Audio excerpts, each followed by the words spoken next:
Okay, so magsimula tayo mga kapatid sa ating gawain dito sa inyo na mag-aaral po tayo sa banal na kasulatan. So, una sa lahat, magandang hapon po sa ating lahat mga kapatid. So, ngayon, ang ating tatalakayin is gititilan po ito siya mga kapatid ng rebellion sa kalangitan. So, meron palang rebellion doon sa kalangitan mga kapatid na naganap.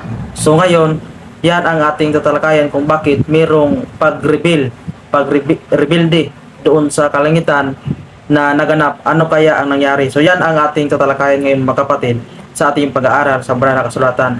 So, sa hindi pa po tayo magpatuloy mga kapatid, magbigay po tayo ng opening song, tapos ibigay ko kang Brother Neri ang opening prayer, tapos magpatuloy na tayo sa ating pag-aaral sa banal na kasulatan mga kapatid. Dahil ito talaga ang pinaka-importante mga kapatid na kailangan talaga natin before study the Bible and read the Bible. Kailangan talaga mga kapatid na maghingi tayo ng wisdom sa Panginoon. Napakahalaga talaga kapatid na ang ating pinag-aaralan ang banal na salita ng Panginoon, na kailangan natin na bago tayo mag-aaral sa salita ng Panginoon. So pakinggan natin ang ating opening song.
Amen. So napakaganda po sa mensahe sa awit no na ating narinig na doon sa kalangitan mga kapatid, kung makapunta tayo doon at doon tayo manirahan, wala nang mga kasakitan o mga luha na tutulo sa ating mga mata mga kapatid. Napakaganda. At ang ating tatapakan doon mga kapatid ang ating lakad-lakaran doon, lunlun gold, lunlun ginto mga kapatid. Kung dito sa sanlibutan mga kapatid, hinahanap-hanap natin ang ginto sa ilalim ng kuweba, ba't doon sa kalangitan mga kapatid, tapak-tapakan na lang natin yan, lakad-lakaran na lang natin yan. Napakagandang tumira doon sa kalangitan mga kapatid. Ano ang ating gagawin dito sa sanlibutan ito mga kapatid? Iiwasan raw natin ang mga kahalayan, ang lahat ng mga hindi ayon sa kalooban ng Panginoong Diyos. Iiwasan natin yan mga kapatid para qualified tayo na makapunta doon sa kaharian sa kalangitan. So, ating iiwasan yan mga kapatid sa pamamagitan ng tulong ng ating Panginoon. Panginoon, tulungan niyo po kami na maiwasan namin lahat ang mga hindi ayon sa iyong kalooban na gawain.